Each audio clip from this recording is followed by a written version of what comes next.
喂，點樣？你可唔可以分享下你嘅學生回憶啊？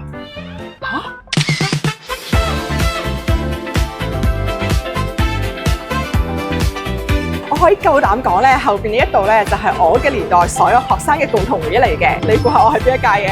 哇！呢陣味咧係真係街景專屬嘅味道嚟啊！同埋呢度係特別凍咯。佢之前呢一邊咧其實就係有一個溜冰場嘅，我都溜過好幾次冰嘅，都唔係溜得好識。跟住呢度咧就係有一個麥當勞，哇！呢個麥當勞都好耐歷史。咁其實咧，我哋澳門咧講麥當勞咧係會講 M 記啦。如果係水坑尾嘅麥當勞，我哋會叫水 M 啦。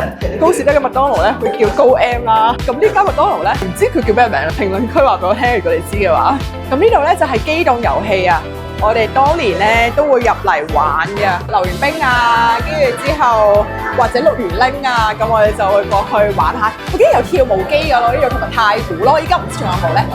之前會玩呢個 game 㗎 Mario Kart 咯，之後仲有頭文字 D， 頭文字 D 喺呢一邊。再次企喺街景門口，好似推開咗時間隧道咁。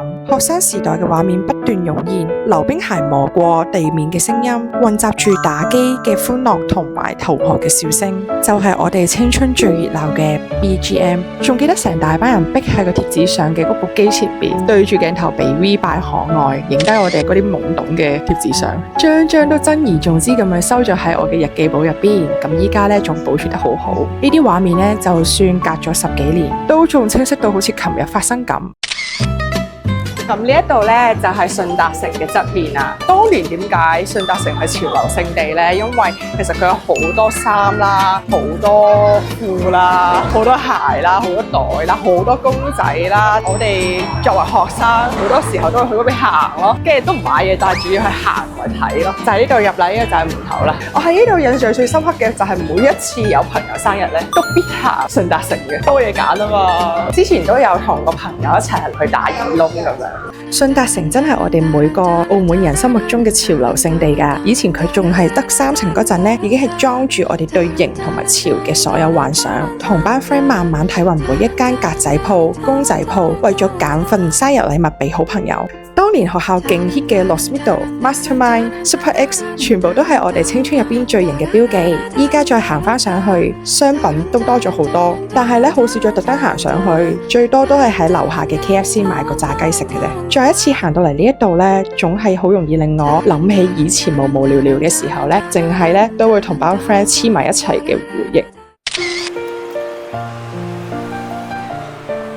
我最成日去嘅地方就係城記咯。我諗係讀得我嗰間學校嘅人一定都會食，個辣醬真係超好食。我最中意食佢個魚蛋嘅。終於見到啦，城記小食啊，就喺前邊啦，我哋行過去先。對澳門學生嚟講，放學之後咧，開心嘅時刻就係由呢一個地道小食開始。德勝花園附近間城記，直頭係我哋嘅精神加油站。嗰啲魚蛋掛滿泰式辣椒醬，彈牙又多汁。燒賣皮薄餡靚，仲有軟腍腍嘅缽仔糕，幾蚊雞就可以買到大大嘅幸福。到咗依家依然一諗起都會忍唔住笑出嚟啊！唔知我嘅學生回憶咧，有冇屬於你嘅一部分咧？有冇勾起到你有啲咁嘅學生回憶咧？評論區可以留言分享一下。